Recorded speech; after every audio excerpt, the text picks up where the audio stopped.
कि suppose that कीजिए कि कोई P1 जो प्लेन था उसका कोऑर्डिनेट था, सॉरी उसका जो प्लेन का इक्वेशन था वो ax plus by plus cz equal to d1 था। क्या था? d1 था। और P2 जो था उसका प्लेन का इक्वेशन क्या होगा? अच्छा, P2 जो होना चाहिए वो P1 के पैरेलल होना चाहिए।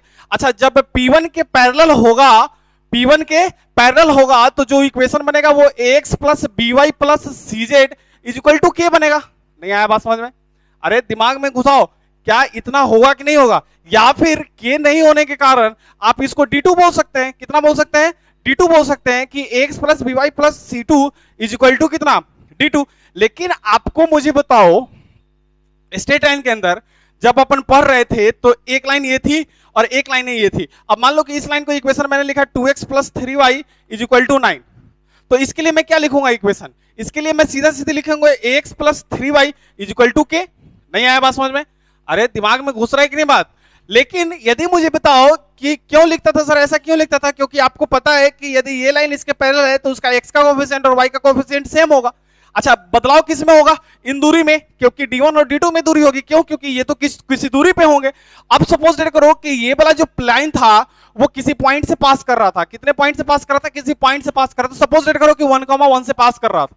ये वाली लाइन, ऊपर वाली लाइन कहां से पास कर रहा था? 1,1 से पास कर रहा था। तो 1,1 से पास कर रहा था तो आप इसके लिए क्या लिखते थे कि यदि 1,1 से पास कर रहा था इसमें सेटिस्फाई करेगा, तो मैं लिखता था तो 2 into 1 plus 3 into 1 equal to के। और यहां से मेरे पास क्या आ जाता था? के का वैल्यू आ जाता था। के का वैल्यू कितना आ जाएगा? के का वैल्यू आ जाएगा 5। और यहां पे मैं उठा के के का वैल्यू रख देता था 2x plus 3y equal to 5। आपको याद होगा शायद, ठीक है? इतना लिख देता था। उसी तरीके से यदि एक प्लेन दूसरे प्लेन के पैरेलल है तो मैं उसको इक्वेशन में ऐसा लिख सकता हूं, सेम लिख सकता हूं, बस दूरी सॉरी d1 में और d2 में सिर्फ फर्क होगा।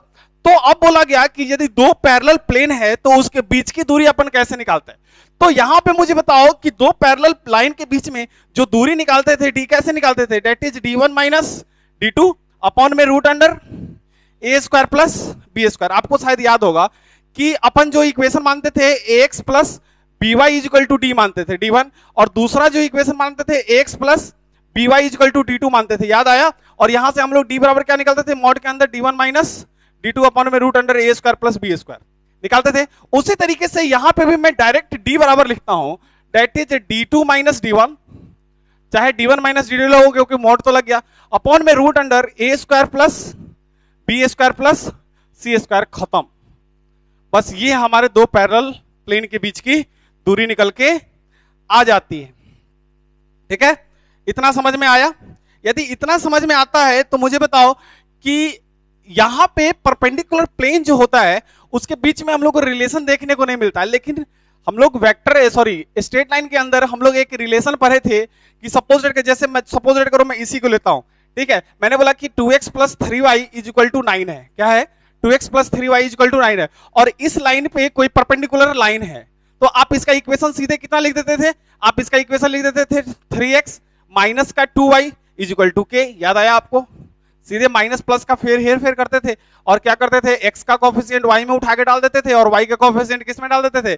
x में डाल देते थे, और आपका परपेंडिकुलर लाइन का इक्वेशन निकल के आ जाता था। लेकिन प्लेन है तो प्लेन के अंदर ऐसा कोई रिलेशन निकलता नहीं है परपेंडिकुलर प्लेन का, ठीक है? तो इसलिए हम लोग डायरेक्ट यहां पे ऐसे समझ लेते हैं कि d इक्वल टू कितना हो गया? दो पैरेलल प्लेन के बीच की दूरी कितनी होती है? d इक्वल टू मॉड के अंदर d2 माइनस d1 अपॉन में root under a square plus b square plus c square. अच्छा, आज भी abc क्या है? नॉर्मल dr है। किसके हैं? नॉर्मल ऑफ dr है। क्या है? dr of normal. बात समझ में आया? अगला बात, आगे की बात। अब क्वेश्चन वाला क्या पूछ सकता है आपसे? क्वेश्चन लिखिए। क्वेश्चन वाला पूछा कि find plane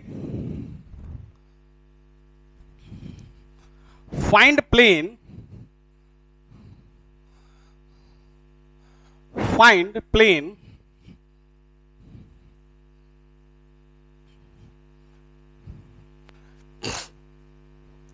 plane parallel to x plus 3y x plus 5y sorry find plane parallel to question है find plane parallel to parallel to x plus 5y minus 4z, x plus 5y minus 4z plus 5 is equal to 0। क्या बोला? Plus 5 is equal to 0।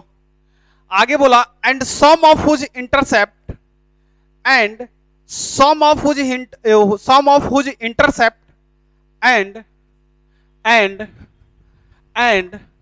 Some of whose intercept and sum of whose intercept and sum of whose intercept on coordinate axis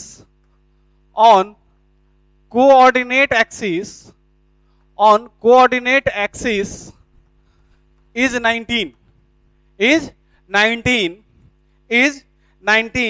and also find distance between plane and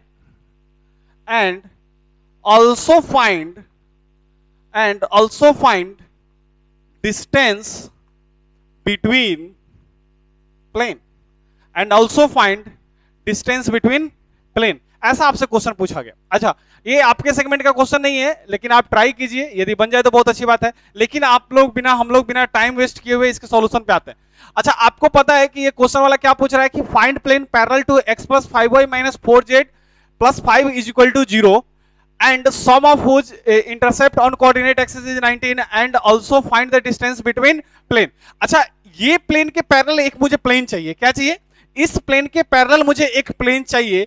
तो पहली बात तो बताओ कि इस plane के पैरेलल मुझे दूसरा कोई प्लेन चाहिए, तो मैं तो सीधा लिखूंगा 4z plus 5 is equal to 0 है। और इस प्लेन के पैरेलल मुझे एक प्लेन चाहिए। क्या चाहिए? एक प्लेन चाहिए। तो मैं क्या लिखूंगा? इस प्लेन के पैरेलल एक प्लेन चाहिए, तो मैं क्या लिखूंगा? x plus 5y minus 4z, ठीक है, इज इक्वल टू k। क्या आपको समझ में आया? मैं कितना लिखूंगा? x plus 5y minus 4z is equal to k। Sir 5 कहां गया? अरे 5 तो इधर रहा होगा ना, d वाला पोर्शन में। जैसे अपन निकालते थे ना x plus by plus cz is equal to d1। दूसरा प्लेन का इक्वेशन क्या निकालते थे? x plus by plus cz is equal to d2। ये तो वही d वाला पोर्शन है ना, बस ये इधर लिखा है। अच्छा, बहुत सारे बुक में आपको लिखा रहेगा कि equation of plane is equal to x plus by plus cz plus d is equal to 0, और बहुत सारे बुक में लिखा रहता है x plus by plus cz is equal to d। तो आप जो है वो माइनस प्लस के लेके टेंशन नहीं लो, दोनों बातें सही है। वो d प्लस माइनस अपने में ऑब्जर्व कर लेता है, तो उसके लिए आपको टेंशन लेने की जरूरत नहीं है, वो दोनों सही है। अच्छा, इसमें हम लोग इस प्लेन के पैरेलल हम लोग पैरेलल ये लिख दिए। अब क्या बोलता है आगे बोलता है कि अब तो मुझे k की वैल्यू चाहिए। अब आगे बोलता है क्या? And sum of whose intercept on coordinate axis is 19। अब इसका मतलब क्या कि जो कोऑर्डिनेट एक्सिस में जो आ रहे हैं उसके इंटरसेप्ट का सम किसके बराबर है? 19 के बराबर है। तो आप याद करो, स्ट्रेट लाइन के अंदर हम लोग को बहुत अच्छा लगता था कि इधर 1 बनाने में, इधर 1 बनाने में हम लोग को बहुत अच्छा लगता था। आज भी वही काम हम लोग करेंगे। तो यहां पे लिख सकते हैं हम लोग x अपॉन में k, ठीक है, प्लस y अपॉन में k अपॉन में 5। याद आया आपको? क्योंकि अल्टीमेटली 5 तो ऊपर जाएगा, फिर से ये वही बन जाएगा माइनस, तो इसको प्लस में लिख देता हूं। z अपॉन में माइनस का k अपॉन में 4, सही है क्या? इज इक्वल टू 1 में लिखा। और आपको देखने से ये मिल गया x अपॉन में a प्लस y अपॉन में b प्लस z अपॉन में c इज इक्वल टू 1। दिखा आपको इंटरसेप्ट फॉर्म? अच्छा, जैसे ही आपको दिखा, अब आपसे क्या मांग रहा है? इसका सम इज इक्वल टू 19 मांग रहा है, इंटरसेप्ट का सम इज इक्वल टू 19 मांग रहा है। इसका मतलब कि k plus k by 5 minus का k by 4 is equal to कितना दे रखा है? 19 दे रखा। अब इसको आगे सॉल्व किए, तो आगे सॉल्व करने पर कितना आ जाएगा सोचो? आगे सॉल्व करने पर आपको आ जाएगा, ये तो 20 हो जाएगा, ये इसका एलसीएम उठ लोगे कितना हो जाएगा? 20, और ये हो जाएगा कितना? 20 के प्लस कितना हो जाएगा? 5 का 20 4 के, ठीक है, और फिर कितना हो जाएगा? माइनस का 5 के इज इक्वल टू 19, ठीक है। और ये जो है अपना कितना आ जाएगा? 20 और 4 24, 24 में से 5 चला गया तो 19, ठीक है। 19 के अपॉन में 20 इज इक्वल टू कितना? 19। तो ये 19 से 19 कट गया, तो k बराबर कितना आ गया? 20। k बराबर कितना आ गया भैया? 20 आ गया। k बराबर कितना आ गया? 20 आ गया। अच्छा, k बराबर जो 20 आया, कितना आया हमारे पास? k बराबर 20 आया। कितना आया? k बराबर 20 आया। अच्छा, k बराबर जो 20 आया उसको हम पुट कर देंगे किसमें? इस वाले इक्वेशन में। तो हमारा जो पैरेलल प्लेन का इक्वेशन होगा, तो equation of equation of parallel plane, equation of parallel plane is equal to कितना कितना लिखोगे, x plus 5y minus 4z is equal to कितना 20। आप इतना ही लिखोगे, इज इक्वल टू कितना लिखोगे 20 लिखोगे। अच्छा इतना लिखा, अब मुझे क्या चाहिए, इस प्लेन से और उस प्लेन के बीच की दूरी चाहिए। ये मेरे पास क्या निकल के आया, ये तो मेरे पास equation of plane parallel to that plane. अब मेरे को क्या चाहिए, डिस्टेंस चाहिए, मेरे को क्या चाहिए, डिस्टेंस चाहिए। अच्छा डिस्टेंस के लिए जो मेरा पहला P1 था वो कितना था, that is x plus 5y minus का 4z is equal to minus का 5 था, ठीक है। और जो मेरा P2 आया वो कितना आया, that is x plus 5y minus का 4z इज इक्वल टू 20। अब मुझे d की बारी है तो d बराबर क्या लिखूंगा, d2 माइनस d1, तो दैट इज 20 प्लस 5, ठीक है, अपॉन में रूट अंडर कितना 1 प्लस 25 प्लस 16। तो ये मेरे पास d इज इक्वल टू कितना निकल के आ जाएगा, 25 बटा कितना निकलेगा 16 और 25, 16 25 41, 41 और 1 42, तो रूट के अंदर 42। तो ये हमारा क्या निकल के आ जाएगा, d निकल के आ जाएगा, यानी कि distance between the two parallel plane में हमारा डिस्टेंस निकल के आ जाएगा, ठीक है। इसको जल्दी जल्दी खटखट लिख लीजिए, समझ लीजिए।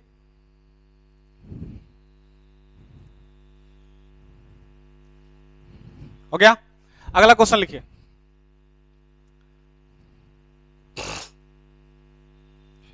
थोड़ा सा बस समझदारी से चलिएगा, सब क्वेश्चन बन जाएगा।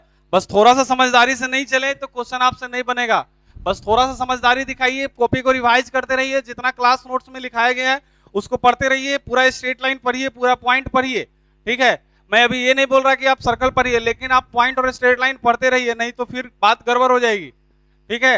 क्योंकि 3D में वही लाइन वाला ही कॉन्सेप्ट आता है, बस उसमें ax प्लस by होता था और यहाँ पे बस cz का एक कमाल आ गया, बस एक जुड़ गया, बाकी सब चीज वही है। तो इसलिए आप स्ट्रेट लाइन पढ़ते रहिए, स्ट्रेट लाइन में जितने भी हमने नोट्स लिखाए हैं उसको आप पढ़िए, उसको देखिए, उस पर क्वेश्चन रिलेटेड कीजिए, इसको करते रहिए, ठीक है। ये हो गया, ये हो गया। तो अगला क्वेश्चन लिखिए।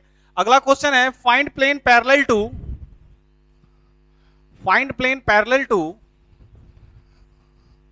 क्वेश्चन है find plane parallel to, find plane parallel to 2x minus 6y plus 3z। क्या लिखा, 2x minus 6y, sorry 2x minus 6y plus 3z is equal to 0, ठीक है, is equal to 0 at a distance of 2 unit,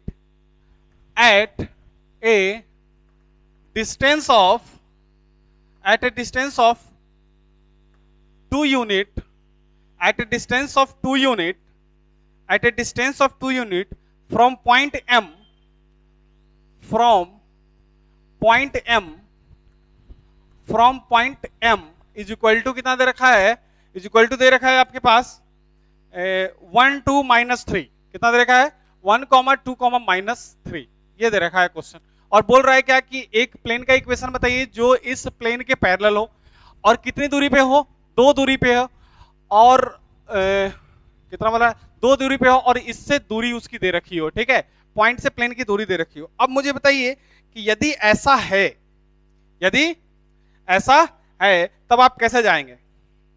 पहले तो ये बताइए कि आप जाएंगे कैसे।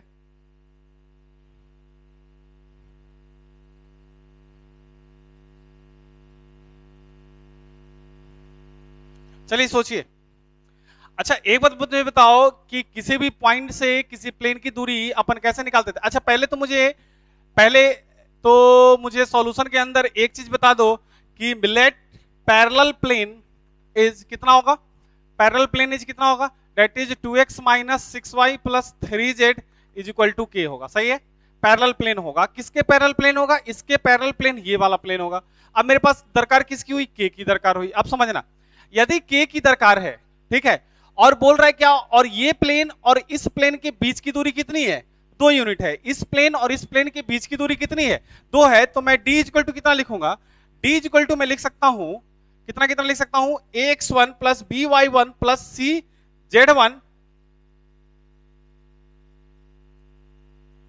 माइनस के अपॉन में रूट अंडर कितना लिख सकता हूं, दैट इज 2 का स्क्वायर प्लस 6 का स्क्वायर प्लस 3 का स्क्वायर। तो d इक्वल टू कितना कितना मैं लिख सकता हूं, सोचो इधर डी इक्वल टू, क्योंकि आप इस पॉइंट से निकालो दूरी, सॉरी इस प्लेन से दूरी निकालो इस पॉइंट की, या फिर इस पॉइंट से इस प्लेन की दूरी निकालो, दोनों तो बराबर ही बात है। तो आप मुझे बताओ मैं कितना लिख सकता हूँ, डी इक्वल टू, मैं सीधे सीधे लिखता हूँ। अच्छा पहले तो नीचे बता दो मैं कितना लिखूँ, 4 + 36 + 9, सही है क्या? 4 + 36 + 9, और ऊपर में मैं क्या लिखूं, मैं ऊपर में लिखूंगा इसी को, दैट इज 2 × 1 - 6 × 2 + 3 × -3, ठीक है, और ये बन जाएगा माइनस का के मॉड के अंदर, इज इक्वल टू कितना हो जाएगा, डी बराबर हो जाएगा दैट इज 2 - 12 - 9 माइनस का के अपॉन में कितना, 36 और 9 45 और 4 49, तो रूट के अंदर 49, ठीक है, इज इक्वल टू डी बराबर कितना दे रखा था, 2। तो अब मैं लिख सकता हूं 2 इज इक्वल टू कितना, दैट इज कितना हो जाएगा, 12 और 9 21, 21 में से 2 चला गया, 21 में से 2 चला गया तो 19, तो 19 माइनस का 19 और माइनस का वो, तो मैं लिख सकता हूं कि k प्लस का 19, ठीक है, माइनस के अंदर, और इस पे मॉड चढ़ाया, अपॉन में कितना लिख सकता हूं, रूट के अंदर 7, सॉरी सीधे 7 लिख देता हूं, ठीक है। तो ये वाला इधर खस का, तो ये कितना बना 14, और इधर कितना बना, इधर बना कि मॉड के